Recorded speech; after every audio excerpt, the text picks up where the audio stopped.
गुरुभ्यो नमः। एकादशोऽध्यायः। ध्यानम्। ॐ बालरविद्युतिमिन्दुकिरीटां तुङ्गकुचां नयनत्रययुक्तां स्मेरमुखीं वरदाङ्कुशपाशाभीतिकरां प्रभजे भुवनेशीम्। ॐ ऋषिरुवाच देव्या हते तत्र महासुरेन्द्रे सेन्द्रासुरा वह्निपुरोगमास्तां कात्यायनीं तुष्टुरिष्टलाभा विकाशि वक्ताब्ज विकाशिताशाः। देवी प्रपन्नार्तिहरे प्रसीद प्रसीद मातर्जगदोऽखिलस्य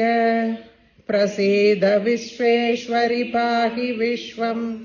त्वमीश्वरी देवी चराचरस्य आधारभूता जगदस्त्वमेका महीस्वरूपेण यतस्थितासि अपां स्वरूपस्थितया त्वयैतद् आप्यायते कृत्स्नमलङ्घ्यवीर्ये त्वं वैष्णवी शक्तिरनन्तवीर्या विश्वस्य बीजं परमासि माया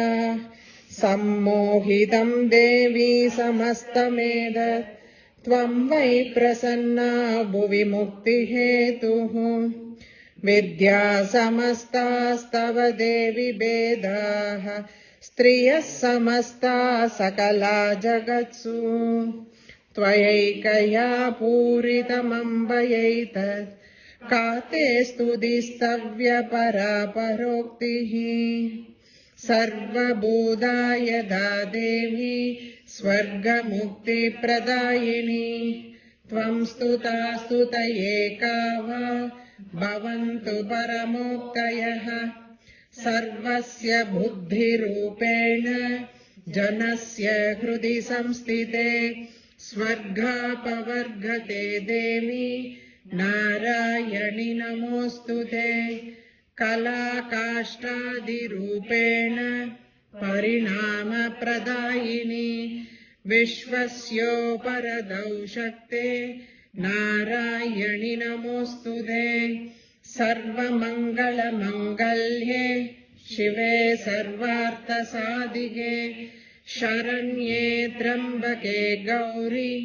नारायणि नमोऽस्तुते सृष्टिस्थितिविनाशानां शक्तिभूते सनातनी गुणाश्रये गुणमये नारायणि नमोऽस्तुते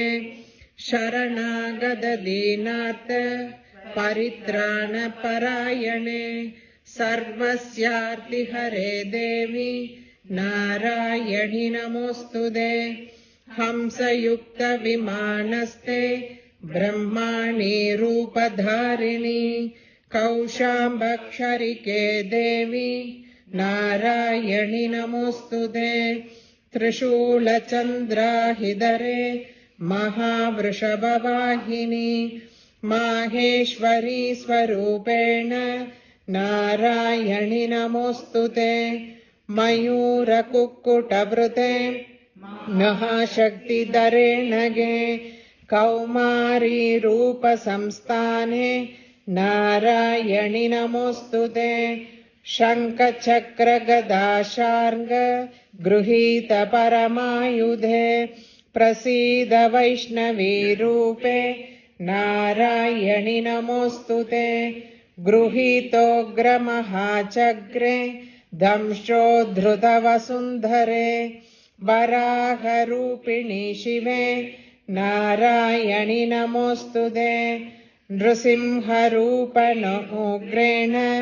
हन्तुं दैत्यान् कृतोद्यमे त्रैलोक्यत्राणसहिते नारायणि नमोऽस्तुते किरीटिनि महावज्रे सहस्रनयनोज्ज्वले वृत्रप्राणहरे चैन्द्री नारायणि नमोऽस्तुते शिवदूती स्वरूपेण हतदैत्यमहाबले घोररूपे महारावे नारायणि नमोऽस्तुते दंष्ट्राकराळवदने शिरोमाला विभूषणे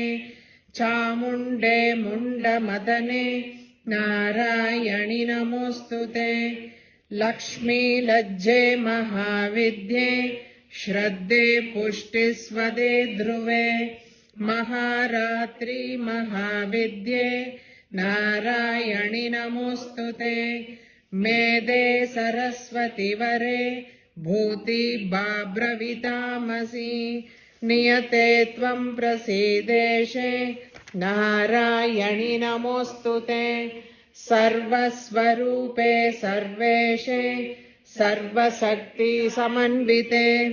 भयेभ्यस्त्राहि नो देवी दुर्गे देवी नमोऽस्तुते एतत्ते वदनं सौम्यं लोचनत्रयभूषितं पातु नः सर्वभेदेभ्यो कार्तायणि नमोऽस्तुते ज्वालाकरालमत्युग्रमशेषासुरसूदनं त्रिशूलं पातु नो भीते भद्रकाली नमोऽस्तुते हिनस्तिदैत्यतेजांसि स्वनेनापूर्यया जगत् सा घण्टा भादु नो देवी पापेभ्यो नः सुतानिव असुराश्रुग्वसा पङ्क चर्चितस्ते करोज्ज्वलः शुभाय खड्गो भवतु चण्डिके त्वां नता वयम् रोगानशेषानपहंसि तुष्टा रुष्टा तु कामान् सकलानभीष्टान् त्वामाश्रितानां न विपन्नराणां त्वामाश्रिता ह्याश्रयतां प्रयान्ति एतत्कृतं यत्कदनं त्वयाद्य धर्मद्विषां देवी महासुराणां रूपैरनेकैर्बहुदात्ममूर्तिं कृत्वाम्बिके तत्प्रकरोति कान्या विद्यासु शास्त्रेषु विवेकदीपेषु वाद्येषु वाक्येषु च का त्वदन्या मम त्वगर्तेति महान्धकारे बिभ्रामयत्येतदीव विश्वम् रक्षांसि यत्रोग्रविशाश्च नागा यत्रारयो तस्युबलानि यत्र दावानलो यत्र तदाब्धिमध्ये तत्र स्थिता त्वं परिपासि विश्वम् विश्वेश्वरी त्वं परिपासि विश्वम् विश्वात्मिका धारयसीति विश्वम् विश्वेशवन्द्या भवती भवन्ति विश्वाश्रया ये त्वयि भक्तिनम्राः देवी प्रसीद परिपालय नोरिभीते नित्यं यदासुरवधा ददु नैव सद्यः पापानि सर्वजगदां प्रशमं नयाशु उत्पादपाकजनिदांश्च महोपसर्गान् प्रणतानां प्रसीद त्वं देवी विश्वार्तिहारिणी त्रैलोक्यवासिनामीढ्ये लोकानां वरदा भव देव्युवाच वरदाहं सुरगणा वरं यन्मनसेच्छत तं वृणुध्वं प्रयच्छामि जगतामुपकारकम् देवावूचुः सर्वाबाधा प्रशमनं त्रैलोक्यस्याखिलेश्वरी एवमेव त्वया कार्यमस्मद्वैरिविनाशनम् देव्युवाच वैवस्वतेऽन्तरे प्राप्ते 28मे युगे शुम्भो निशुम्भश्चैवान्या उत्पत्स्येते महासुरौ नन्दगोपगृहे जाता यशोदा गर्भसम्भवा ततस्तौ नाशयिष्यामि विन्ध्याचलनिवासिनी पुनरप्यतिरौद्रेण रूपेण पृथिवीतले अवतीर्य हनिष्यामि वैप्रचित्तां सुदानवान् भक्षयन्त्याश्च तानुग्रान् वैप्रचित्तान् महासुरान् रक्तादन्ता भविष्यन्ति दाढिमे कुसुमोपमाः ततो मां देवता स्वर्गे मर्त्यलोके च मानवाः स्तुवन्तो व्याहरिष्यन्ति सततं रक्तदन्दिकाम् भूयश्च शतवार्षिक्या मनावृष्ट्यामनम्बसि मुनिभिः संस्तुता भूमौ सम्भविष्याम्ययोनिजा ततः शतेन नेत्राणां निरीक्षिष्यामि यन्मुनिम् कीर्तयिष्यन्ति मनुजा शताक्षीमिति मां ततः ततोऽहमखिलं लोकमात्मदेहसमुद्भवैः भरिष्यामि सुराशाकैरावृष्टेः प्रणदारकैः शाकम्भरीति विख्यातिम् यास्म्यहं भुवि तत्रैव च वदिष्यामि दुर्गमाख्यं महासुरम् दुर्गादेवीति विख्यातं तन्मे नाम भविष्यति पुनश्चाहं यदा भीमं रूपं कृत्वा हिमाचले रक्षांसि भक्षयिष्यामि मुनीनां त्राणकारणात् यथा मामुनयः सर्वे स्तोष्यन्त्यानम्रमूर्तयः भीमादेवीति विख्यातं तन्मे नाम भविष्यति